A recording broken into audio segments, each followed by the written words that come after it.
commander reads, whenever a Lurgoyf permanent card is put into your graveyard from anywhere other than the battlefield, put it onto the battlefield. But more importantly in this precon, whenever one or more creatures you control deal combat damage to a player, create a Tarmogoyf token. If you're going to win playing this deck, you need to have as many Tarmogoyf tokens on the battlefield as possible. Which means when you play this deck, you're going to be attacking every single turn at every single player with all of your creatures. Look, let's think about this for a second. If I have one creature on the battlefield as Disa, and I go to attack my opponent with Disa, now technically I have no ability to defend my life total. But the reality is that because I dealt combat damage to a player, I get to create a blocker with the Tarmogoyf token. Disa's ability down here essentially gives you kind of like vigilance, because it lets you attack and at the same time as you deal damage, create a way to defend your life total.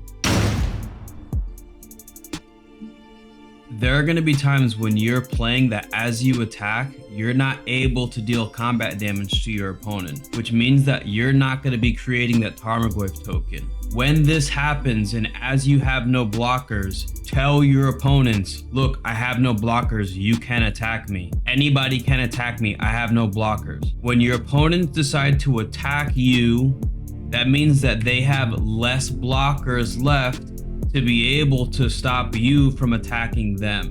By verbally goading your opponents, it puts you in a position to be able to deal that combat damage to get your engine started. This entire precon revolves around Disa's ability to create Tarmogoyf tokens. So make sure that you never cast Disa without there at least being one creature on the battlefield. You always want to be able to cast Disa, attack with another creature, and then have the ability to create a Tarmogoyf token. You should never cast Disa, have her enter the battlefield, let your opponents untap their creatures or their lands, and then cast removal on Disa, and now she costs 2 more to play, and you just missed out on gaining a Tarmogoyf token. The entire deck revolves around this ability down here, so only play Disa when you know you're going to be able to deal damage to your opponents with the creature. This deck is filled with removal. Now, generally when a person plays commander, you spend your removal on your opponent's most important creatures. Inside this precon, you should always be casting your removal on your opponent's creatures that are gonna block your creatures. You use removal on blockers. Why? Because when your opponent loses their blockers, it's gonna allow you to deal damage to your opponent to create your Tarmogoyf token. And also keep in mind, when we read a Tarmogoyf token, it reads, Tarmogoyf's power is equal to the number of cards among all cards in all graveyards, and its toughness is equal to that number plus 1. So not only does destroying your opponent's blockers give you Tarmogoyf tokens, in certain cases, it's gonna make your Tarmogoyf tokens plus 1 stronger.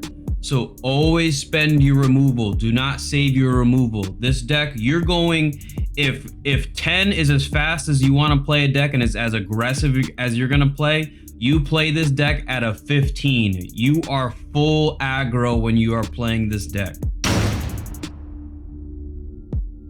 These cards right here are the most important cards inside the deck, because each of these cards allow you to grab creatures out of your graveyard and put it into your hand. But keep in mind that when you have these cards, you have to save these cards. The only reason you're going to cast these cards is because you need to get Disa out of the graveyard. New players, every time your commander dies or is exiled and has to go back to the command zone, you need to pay 2 more mana to recast this creature. Over the course of the game, that amount of mana you spend really adds up. So save the cards like the ones you're seeing here that gets cards out of your graveyard back to your hand, graveyard back to the battlefield, back to your hand, so that whenever you have Disa die, send Disa to the graveyard so that when you get Disa back, you only spend 5 mana for Disa as opposed to spending 7, 9, 11 mana on Disa. By successfully saving these cards and using these properly,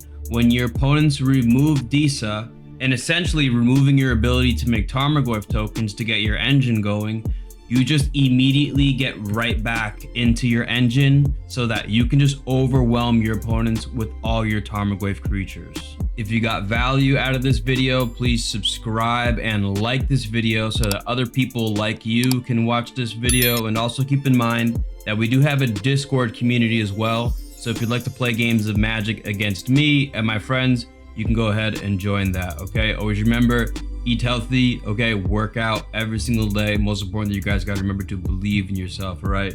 Peace out, people.